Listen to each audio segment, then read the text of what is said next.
welcome to the show. Later on, I'll be talking to the host of First Dates, Fred Sirieix, and the stars of the Matrix films, Keanu Reeves and Carrie-Anne. But first, the news. Boris Johnson made a huge announcement. The Prime Minister warns we're facing an Omicron emergency as he sets out a bold new plan for boosters. The Prime Minister made the announcement in a televised address after warning that a tidal wave of Omicron is coming. We must urgently reinforce our wall of vaccine protection to keep our friends and loved ones safe. Must we? Well, you didn't give a shit about anyone's loved ones last Christmas, did you, Boris? We obeyed the rules. You and your mates were on the lash. It now appears there were 7 parties in and around Westminster last Christmas. 7 parties! We were locked down. They had a week-long Mardi Gras. I bet by the end of the week, Boris was doing this.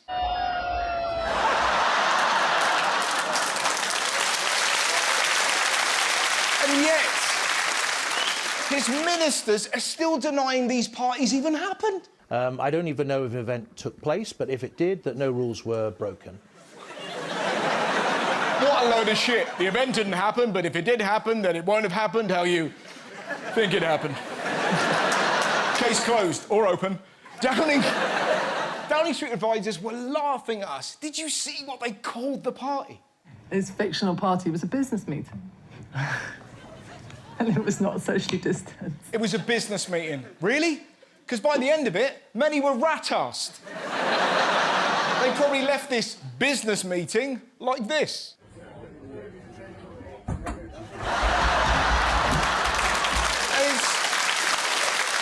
They weren't just shit-faced. They did a quiz. And look who hosted it. It's the 15th of December last year, inside 10 Downing Street. Boris Johnson is hosting a round of a staff Christmas quiz. 2 colleagues are either side of him, one with tinsel wrapped around him. Boris was running the quiz. What a piss take. Question 1. We're in a national lockdown. Should we A, obey the rules like everybody else? Or B, do what the fuck we want? We're the Tories. Fuck those peasants. Fuck them like the muggles they are.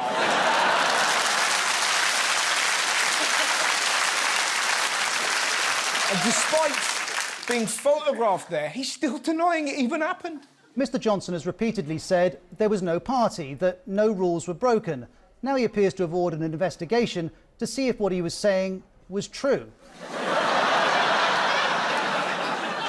He's ordered an investigation to see if he was lying. He was there. He was there next to a man covered in tinsel and a woman with either a tiny hat or a massive head. And if you think the Tories took the mick, look at the police reaction to these illegal parties. The Metropolitan Police says it will not investigate allegations that staff at Downing Street broke COVID restrictions by holding a Christmas party because of a lack of evidence. Now, I'm no expert, but surely the point of an investigation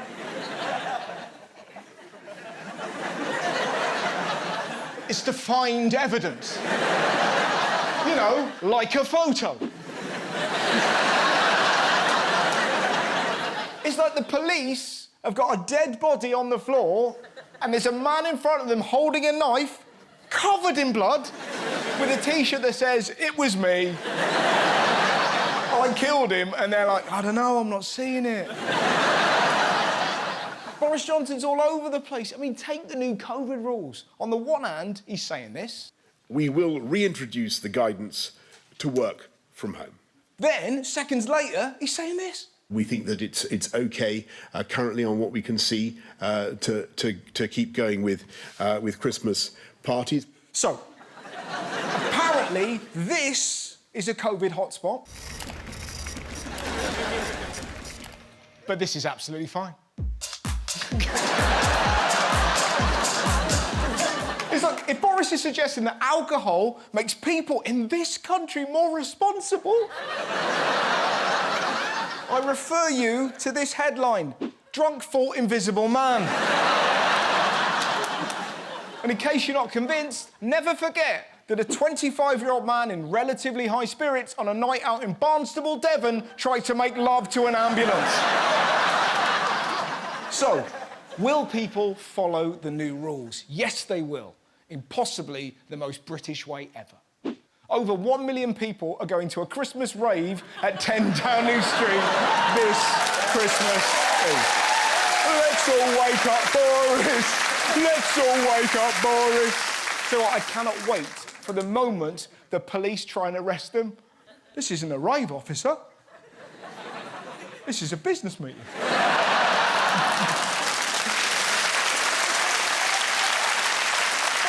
In fact, I've actually got my business card here.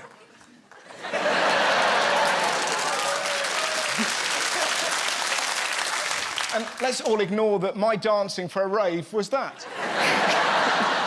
I've never been to a rave, but I imagine not a lot of that, is there, all right? Good rave today, innit? They got a buffet in this rave, or what? The only... That's on fucking telly. The only problem with continuing to party like I've just shown, it could overwhelm the NHS. They've said, go ahead and carry on partying. And that is an extremely confusing and dangerous message to give to the public. It's tough, man, because hospital staff are working their bollocks off. They've got to jab 1 million people a day. They're already dealing with the backlog of operations caused by COVID in the first place. And on top of that, they're dealing with perverts like this. Man goes to hospital with World War II shells stuck in bottom. You're right to make that noise. The NHS is struggling, and now they've got to deal with Adolf Hitler. You know?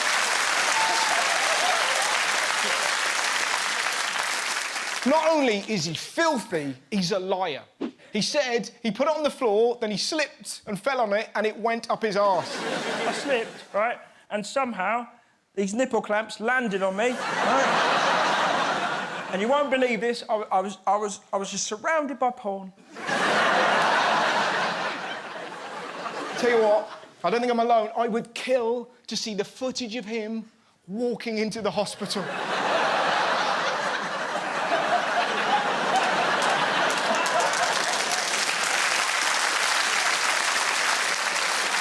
But here's the amazing thing. The doctors helped him. They removed the missile. If that was one of us, he'd be on TikTok right now. Just dancing away, baby, you're a firework. Don't you ever fucking twerk. You'll shoot across the sky, sky, sky, and your ass will be this wide, wide, wide.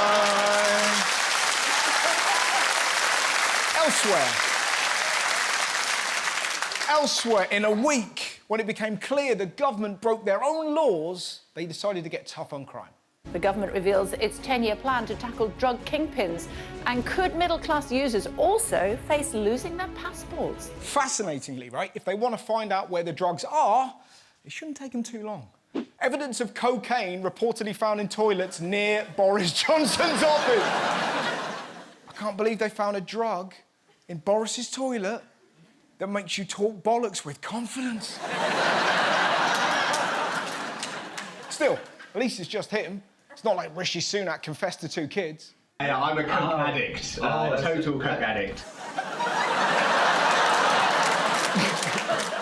Come on. Does Michael Gove look like a man who's ever taken ecstasy? Nice to see you. Are you having a good night? Do you know what I find fascinating? Whenever Boris is in trouble, and you've probably noticed this, he dresses up. Did you see what he was wearing for the drugs bust? Look at him. Look at him. He looks like a Poundland stripper. But then, this is what he does. Every time he cocks up, he puts on a new costume. Since he's been in charge, he's dressed up as a painter, scientist, fishmonger, gas engineer, lorry driver, potato inspector, policeman, butcher, brewer, cabbie, builder, and a teacher with the shits.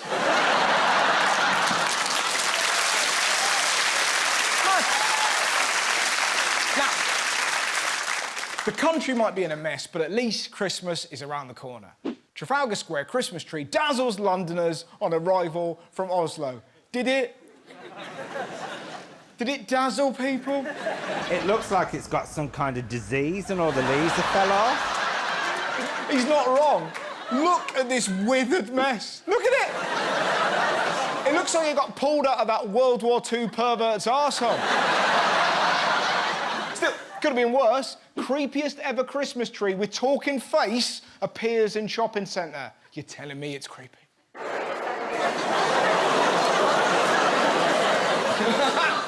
Come on, kids. Let's watch the Christmas tree have a stroke. I don't want to take the piss out of a lazy eye. But that eye is so lazy, it probably works for the government.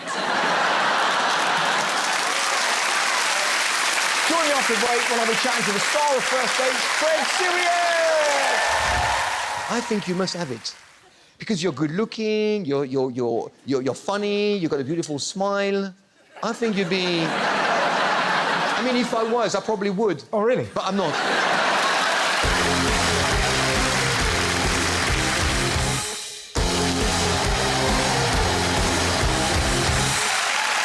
Welcome back to the show. My first guest tonight is everyone's favourite Cupid.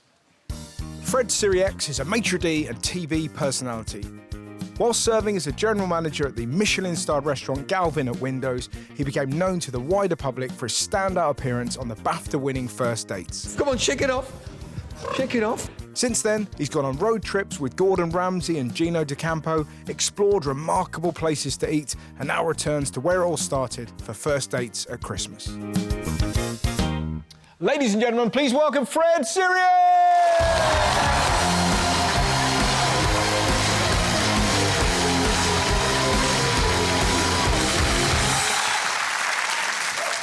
Thank you very much for coming on the show. Thank you very much. That's very cosy. It is. I was wondering how it would feel, but I like it. It's all right, isn't it? Yeah. And you suit it very well. I can't imagine there's anything that you look bad in. Thank you. Do you know, I often think, when I watch First Dates, I kind of feel like... I feel like you shouldn't be there. And let me explain that. Because when they walk in to a date, nervous, you know, they're meeting a girl they haven't met, you're the first thing they see. You set the bar so high. It's almost like that's what she could have won. And then they have to walk past and go, get out of the fucking... Could they just send what we need is a munter just to come in and just go, all right, welcome, and then like... All right, mate. Yeah, that's what I mean. But, like, do you... Because you're clearly brilliant. I love the show. Is it... When you've got a Christmas special coming out, it feels like you were made to do it. You feel so natural around people. You feel your enthusiasm to try and get them together. Well, was it like that as soon as you found the show? You're like, yeah, but you know, I've been in the restaurant business since I'm 16 years old. I came here when I was 20, so I've been working in this business for 30 years. Right. And, you know, when you come to a restaurant, it's all about delivering the customer's expectation. And the expectation of the people who come on Thursday is they want to meet the person they're going to spend the rest of their life with. Yeah. All we have to do really is set the scene, make sure that people feel welcome, they feel good, you know, and that they have a memorable experience. Yeah. And we are really... I feel very responsible with them because for a lot of people, you know, it's like the last hope of this is how they feel inside because, you know, for whatever reason, they did not find the person that they want to be with. And they come to us and they expect the moon from us. Yeah. And we've got to deliver. That's our responsibility. And do you feel that kind of tension or that nervousness when you see the couples? Are you kind of literally... Because we see you sort of swish around.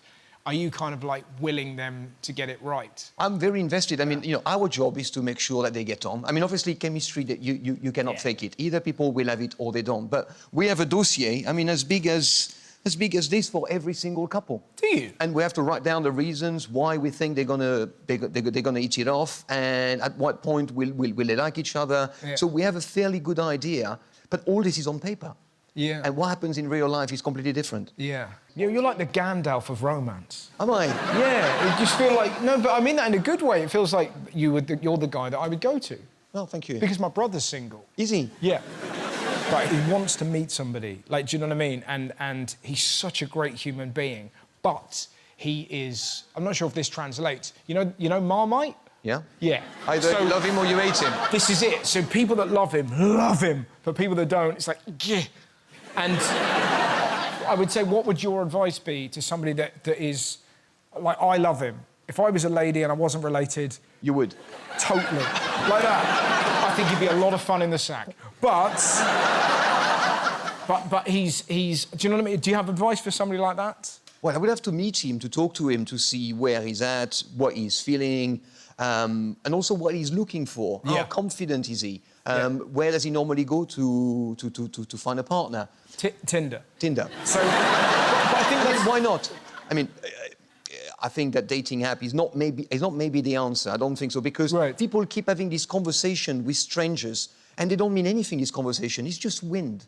What is important is that you meet that person in real life. Yeah. So for him, for example, let's say he meets somebody on Tinder, they like him, he has a quick exchange of texts, 1 or 2 exchanges, and said, let's go for a walk. He's banging to that. So he's go for a walk in the park, or, you know, you go for a drink, or maybe you go for a meal. But, you know, let's just go for tapas. Because if you like the person, you know, you order 2 dishes, you order a glass of wine, and if you like the person, you order the whole menu. If not, sayonara. See you later. That's real wisdom, because if you order, like, a shepherd's pie... It's going to take a long time. And it's hot. You know the thing where you're like... And it's big. Yeah, she's a big one. It's not very elegant. No. It's delicious. It's delicious. You know, it's like if you order spaghetti, you know, and you go, oh. Yeah. Do you know, I had a friend of mine that could only eat spaghetti naked because... like, at home, not in a restaurant, but he knew he'd get it everywhere, so he would sort of just get down and kind of eat it like that. Did he really? Yeah. I've never seen him do that. Got some interesting friends. Yeah. Have you ever had moments on the show where you're like, that cannot make it? That we haven't seen, and look at that face, instantly. No. Look, I mean, it's people, and people are very unpredictable. You never know what you're going to get. I mean, there was one instance when we had this girl who came into the restaurant. She already had drunk quite a little bit before she came in. And she was dancing at the bar by herself. She was singing, and right on time. She was plastered, right? Yeah. So, I mean, I'm a professional. I'm responsible for the people there, and I had to decide to not serve her any more drinks, and we couldn't get on with the date. He was just irresponsible with us, yeah. Oh, man. So, what can people look forward to for the Christmas first dates? Well, look, it's all the things that you love on first date. You never know what's going to happen. But, of course, the people who come on the first date episode, you know, for Christmas, they really want to find somebody special. And it's supercharged, it's very exciting, very emotional. It's all the things that you love about first dates. Yeah, yeah. Did you ever have, like, I'm curious, what were you like as a dater in your kind of younger days? When I was younger, like 14, 15, I think I was on top of the class. Yeah. I was on top of the class. There was this guy in my school. He used to just look at the girls and he would kiss them. Just like that. And he was just like, wow. And I think, oh, my God, look at him. And, yeah, I never got that. And then as the years passed, you know, and I progressed and I upgraded to a higher level, I got better. But I can't imagine you being sort of nervous. You don't give off that No, energy. I don't think I was nervous, but I think that it's the way that you approach dating, the way that you're able to come across, you're able to communicate with people, and it's that, you know, I mean, I know it's cliché to say that je ne sais quoi, but that guy had it. Yeah. I think you must have it. Because you're good looking, you're funny, you've got a beautiful smile. I think you'd be... I mean, if I was, I probably would. Oh, really? But I'm not. God, that was so close.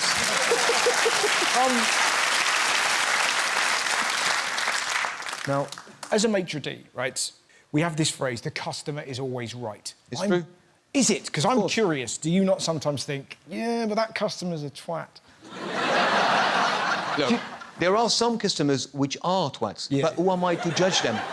I see. And let me remind you something, the customers pay the bill. Right. You know, and whenever I come home and I put bread on the table, it's because the customers have paid for that bread. Yeah, yeah. And I owe them respect. Now, some people might say, oh, yeah, but what about... Let's not talk about the exceptions here. I want to talk about how to do the job properly, how to be a professional, how to deliver every single time. That's what I'm interested. There's always exception, but I'm going to be the judge of that. Yeah. Because if you let people who are not as good as you or are not as experienced as you, then they're going to mess it up. And they're going to decide that one or that one, and where is the standard? What's the level? And before you know it, there's going to be nobody else in your restaurant or your business, whatever business that is.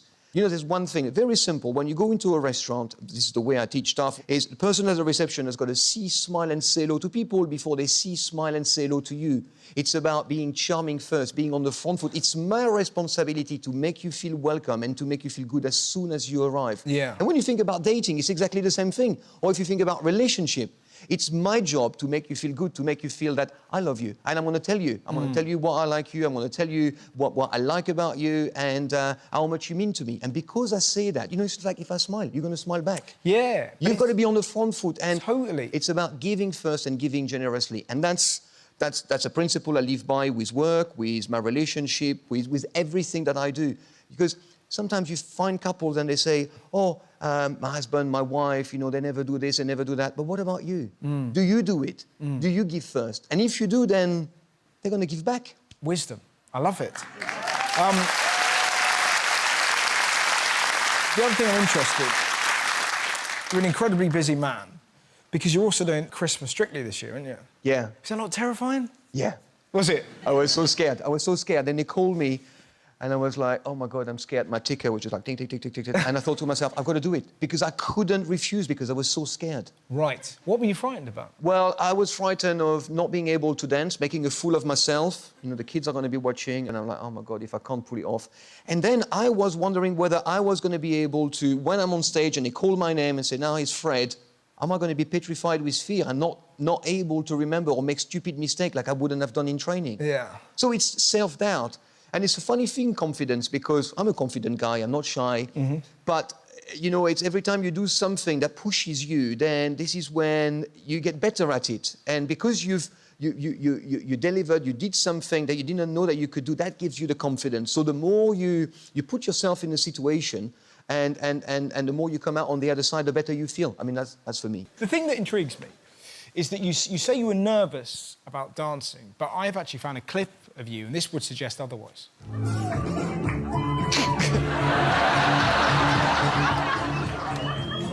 Like, that's some exquisite movement. Well, I'm not shy about dancing. No. At Christmas parties, on top of tables, taking my... Yeah, it's fine. It's okay. Do we see any of that in...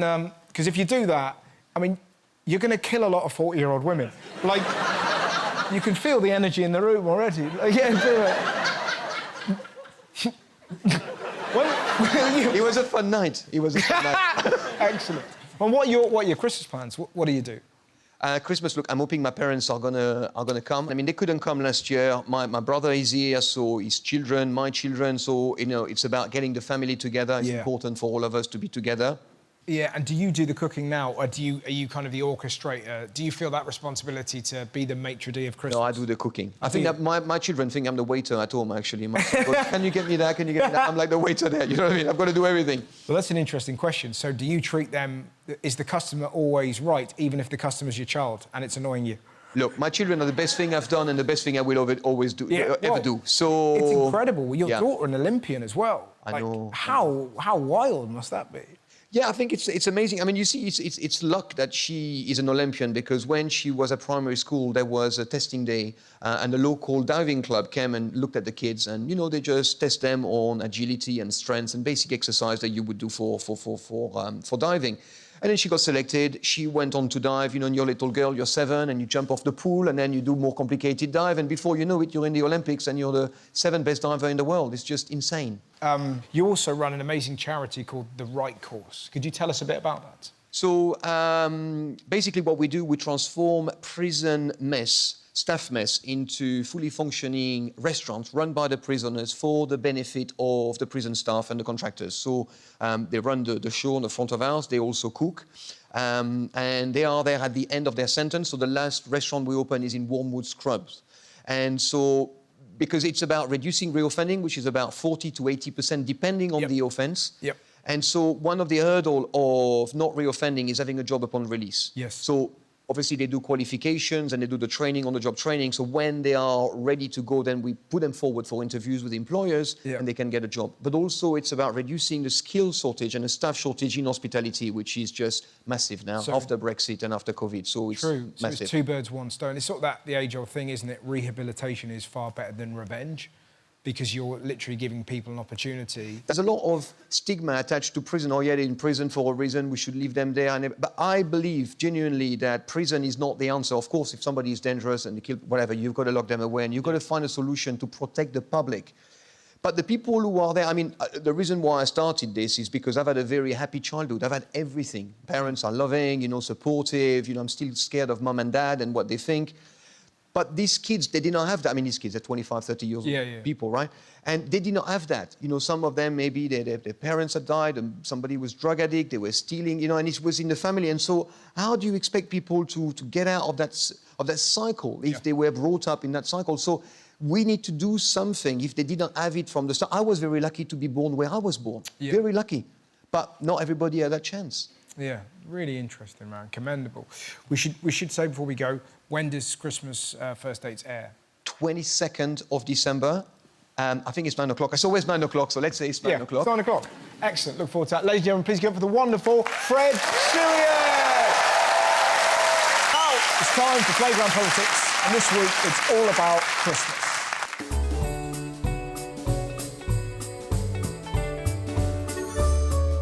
We're going to chat about Christmas, is that all right? Well, of course we'll be talking about Christmas. It's in December.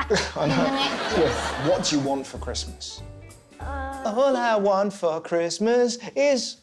Pure cash. Pure cash. Yeah. I wish I would be Boris Johnson. You want... That's your Christmas dream? Yes. What would be the first thing you'd do if you were running the country? I don't really know. Which is kind of the same as Boris. All I can think is family presents and hot chocolate. Ooh. I'm picky with hot chocolate. You never had squirty cream on top of hot chocolate? Actually, that's a good question. I love a bit of that.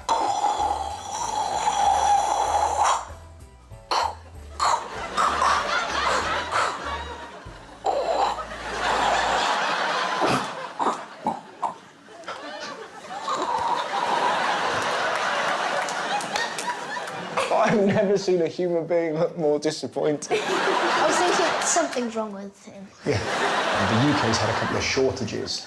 What's the one thing you can't do without this Christmas? Toilet paper. Toilet paper? You need toilet paper. How about you? You don't need toilet paper. Well, yeah, but what's your alternative? You know, a hose? Yeah, why not? That's the way to celebrate Jesus.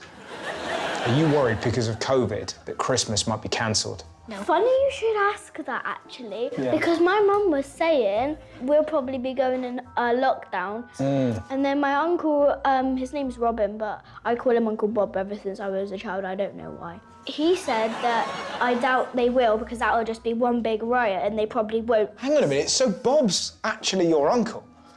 You know the phrase, Bob's your uncle? Bob's your uncle? Yeah. Yeah? Well, it's pretty exciting, isn't it? I know. This is a great question. Why is it called Boxing Day? Nobody knows. Maybe it's called Boxing Day because it's the day that boxing was invented, you know. Yeah. In the arena. Yeah. Yeah. To celebrate the birth of Jesus Christ, we're going to absolutely go at it. It's like they were doing it as like a sacrifice to show that they go through pain for Jesus. Wow. You know the Queen? You know she does a speech. Queen Elizabeth. That's right. You know she does a speech, that's her dance. Yep. I'm Queen Elizabeth. And I think you're the only person that I know that actually both of you know her dance. Yeah. She's always doing that. With a shopping cunt. Yeah, yeah, exactly. That's what she does. She's got an aggressive look when she dances, doesn't she? You know the nativity play? Oh, what with baby Jesus, and Mary said this, and Mary said that, Jesus was this, and blah, blah, blah. Exactly. What did you do when you did a nativity? Most of the time, I played Joseph. Oh, wow, Showpiece role. I've been playing that role for maybe 3 years. Oh, 3 years in a row, Joseph. You get used to it. What can we do to make the nativity play more exciting? Make it dramatic. Oh, dramatic. Joseph, save him. I would say a free Starbucks at the end. I love that. So sit through this, we'll give you a Starbucks. When was Starbucks invented? We can do It's in America, and it moved from America down to Bristol. Yeah. When Herod gets the order out to kill all the child babies, Yeah. like get just a baby and then, like, pull it apart. Whoa. So you're going full Tarantino? Yeah. Yeah, OK. It will jazz things up a It bit. will jazz things up, yeah.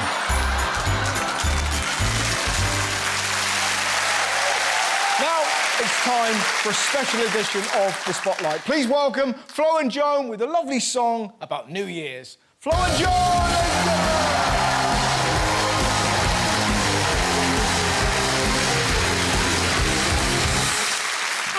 Hello. It's lovely to be here. We're Flo and Joan. Yeah, we're sisters. Got the same parents. That's the vibe here.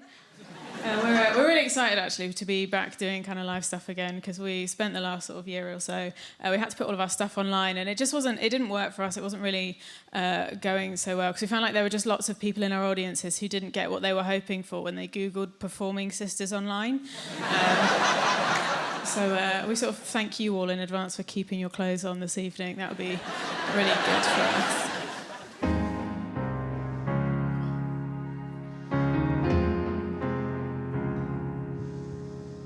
January 1st, 2021. Gonna turn my life around now this new year has begun.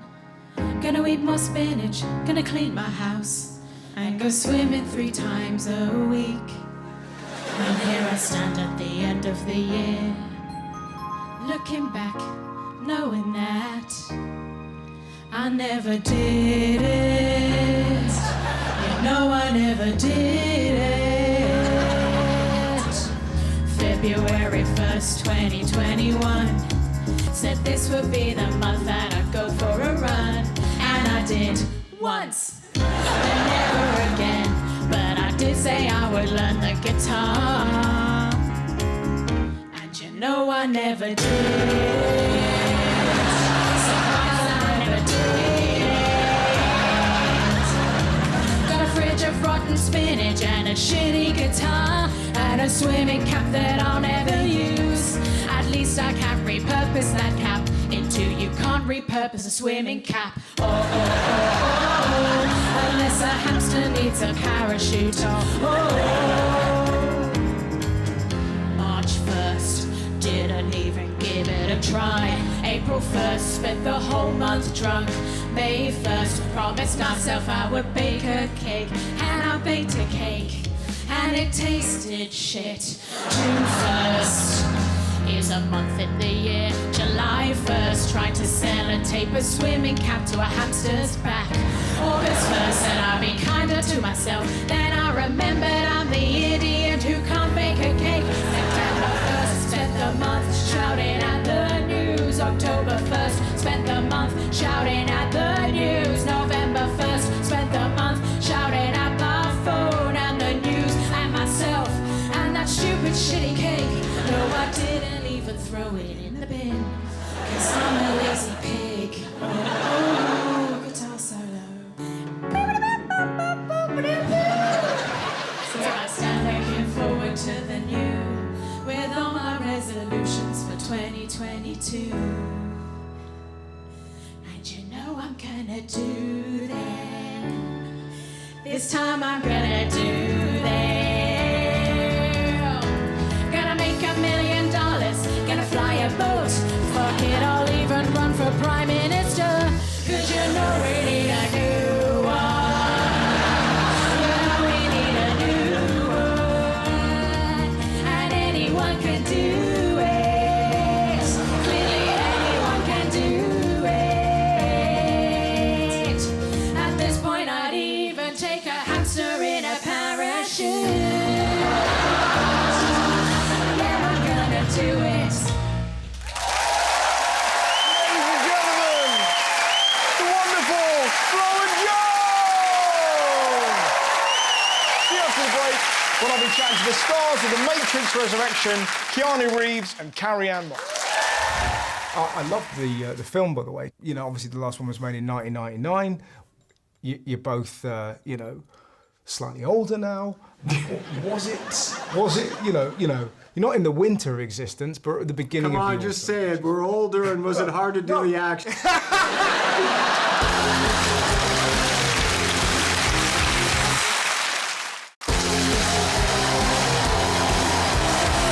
Welcome back to the show. My final guests tonight are the stars of one of the most influential movie franchises of all time, Keanu Reeves and Carrie-Anne Moss. Hello, how are you? Good. How are you? Very well indeed. I wanted to thank you straight away, A, for being on the show, and B, you're the first guests that we've had on the show that have ever sent me a present, which is remarkable because you gave me a little Matrix box set and you've given me a leather jacket.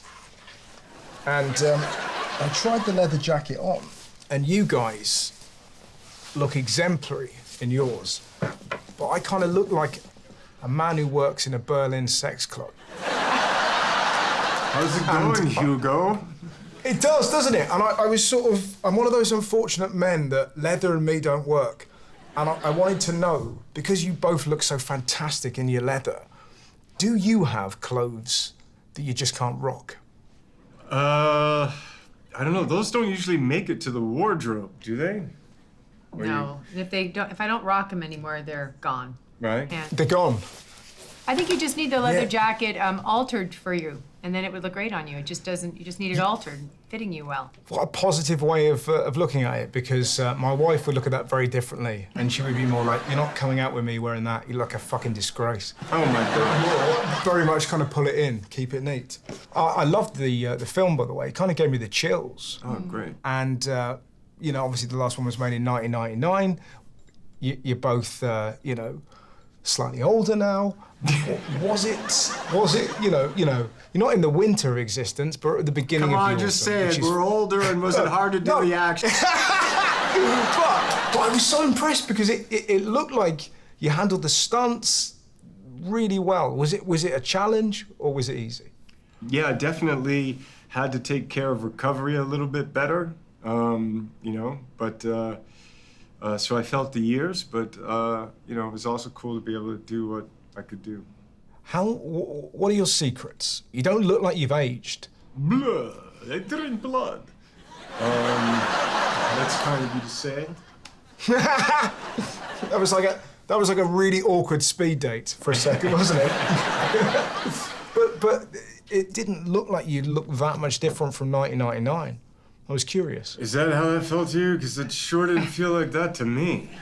I was like, "Who's Oh, that? really? Who are those children in that film?" Look at those little wee ones. Look at those little kids. Right. Those little whippersnappers.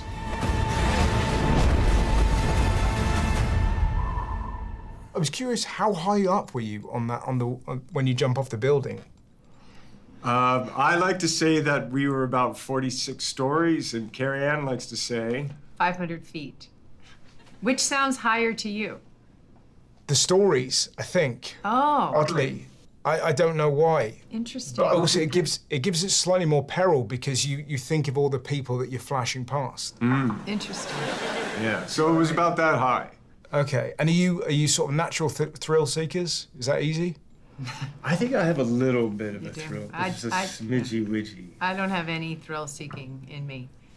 No. But I read that you learnt to ride a motorbike for the first Matrix film. Is that right? Yeah. I rode when I was really little. I had like a mini bike. Yeah. My dad was into motorcycles. But Yeah. I hadn't ridden one since I was a kid. So I had to learn from the beginning again. What is that like? Because you're not wearing a helmet in it either. So and there's you know, you're on the back, and is there not that moment where you're like, well, I'm gonna kill someone here, or are you? No, you can't even entertain that thought Okay. until like 3 years later, and you're lying in bed. And you're having anxiety about the fact that you had another person on the back of your bike, and thank God it all went well. The other thing I loved as well, even seeing the trailer, it sort of made me nostalgic given COVID and everything that's happened. That it kind of feels, it really made me go, oh, I can't wait to go to the cinema with my family to watch that at Christmas. Oh, cool, Do you know what I man. mean? I love going to the movies with folks in a full theater and like what you're saying, a movie that you can't wait to see. Popcorn. Popcorn. Yeah, but you're exactly right, Carrie-Anne. It has that vibe, doesn't it? It feels like you want to watch it in a packed cinema again. Do you Big know what I mean? screen, And big sound. it just buzzed me. It made me kind of really giddy for, oh, I want to watch that again. Right, that cinema. feeling where you're having a feeling about what you're watching, and someone over there is having that feeling too.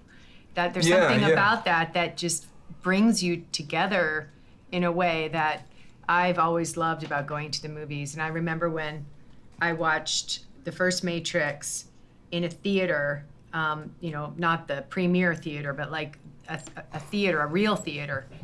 And that was just the most incredible feeling to feel, everyone just be like, It felt like a new era. It almost felt, it was like the Air Jordan of films. Do you know what I mean? That you kind of go, oh, this is I've not seen this before. And it was that lovely thing where everyone's walking out in the, oh my God, that bit when it slowed down, he started doing all that. It had that. Did it make you sort of nostalgic for that era, for 1999? It takes me back to when we thought the world was going to explode. Do you remember? The Y2K bug. Y2K, yeah. You know what I mean? Before social media. They were innocent times. They were. It's kind of like looking back at, photos from camp or those summer breaks. Yeah. When we were jumping in lakes and rivers and gambling. Yeah, and all that feeling where you would just ride your bike to your friend's house just to see if they were there. Yeah, don't even lean it down, just drop it on the ground. Yeah. Because the film's out at the cinema, 22nd of December, and I'm going to go watch it with my family at the cinema. It made me think, have you got any sort of family Christmas traditions that you always do, away from film? Do you have a tradition? What do you do? Yeah, we do Christmas Eve gift. It's usually pajamas. You guys open one? We open one on Christmas Eve, and always a good breakfast, and then cooking all day. Yeah. And I'm also really opening up to letting new traditions come in. I've started to do that with even like the cooking, right? Like I think last year I did Indian food on Christmas Eve, and I was fantastic. I was looking so forward to it, and I think I'll do that again this year. We do solstice, so we go into the woods on solstice and make a fire and sit outside in the snow, and that's my favorite new ritual actually around the holidays. Lovely stuff. And how about you, Keanu? I don't do any, but Come on over. I want to come to your house. Come on over. Growing up, it was a Christmas meal, same kind of order of events. Christmas, one present a night. That was it. Both of your Christmases sound so wonderful and wholesome and perfect, whereas I love mine, but mine are unusual. My dad's really into fitness, so he'll always make a musical playlist, and it's songs that he would listen to when he's spinning on his bike. So last Christmas, we were eating turkey to the song, I Just Wanna Make You Sweat, And my dad is like, that's a banger, innit? Isn't that a good tune? That's hilarious. Yeah, but it's sort of part of, but when you have somebody over that is new to the family, you have to explain there's going to be no festive songs. It's going to be like full-on techno that you could ride a bike to. But you know what I love? I love on Christmas, I love a mulled wine. Oh, with, yes. Like all the herbs in there and the cinnamon and there's another spice that we put in it. And it's so nice to have that warm mulled wine. Yeah, damn straight. And then put on the banging music. Yeah. Do a few reps. Bring my weights. Do a few reps in between. Why not? Yeah. But this is it. But this is the funny thing when you this is my family. My mum once said during a Christmas meal, I don't see the point of flavoured condoms. It's not like my vagina can taste. It's an unusual family. That's how I'm going to go to your house too. Mate, I recommend it. It's absolutely wonderful. Carrie-Anne, Keanu, thank you so much for coming on the show. It was an absolute joy. Right, cheers. Thank you. You can catch The Matrix Resurrection in cinemas from December the 22nd. Finally tonight, it's Good Deeds. Early in the series, we met an amazing young girl called Elizabeth who was raising money to fund a new laser machine for her hospital. Not only was her story incredible, but your reaction was too. Here is what happened next. I ran a marathon in 26 days to buy a laser machine to help children in the children's hospital. If you've got some money and you'd like to donate, then please do. After the show, we had a phenomenal response. We were sitting there watching it, and then donations start coming in straight away. It just had like an immediate reaction to the story being on the Russell Howard hour. doubled the number that we had within a few days. It was phenomenal. On the Just Giving alone, we raised over £130,000. Presented a cheque for over £200,000 to Birmingham Children's Hospital. I felt amazing because I didn't think that I would make the amount of money that I needed to. I bought a laser machine for the Children's Hospital. I'm going to unveil it. I've known Elizabeth since she was admitted to the hospital when she was 6 months of age, and seeing her grow up into the young lady that she is today, and so proud of her. Here, look. This will avoid a lot of surgeries that we have done in the past. It really changed the game. Elizabeth will be the first person to receive the laser therapy here, and this will be done in the new year. The machine's going to make a massive difference to the hospital, not just for children who have scars from burns, but also children who have scars from operations and injuries. So I'm hoping there'll be thousands of children that it can help, and Elizabeth as well. Makes me feel happy that I'm going to help loads of people in the Children's Hospital who has burns. I think that it's a Christmas present for the hospital. And I'd like to say thank you for sending nice messages and giving money to us.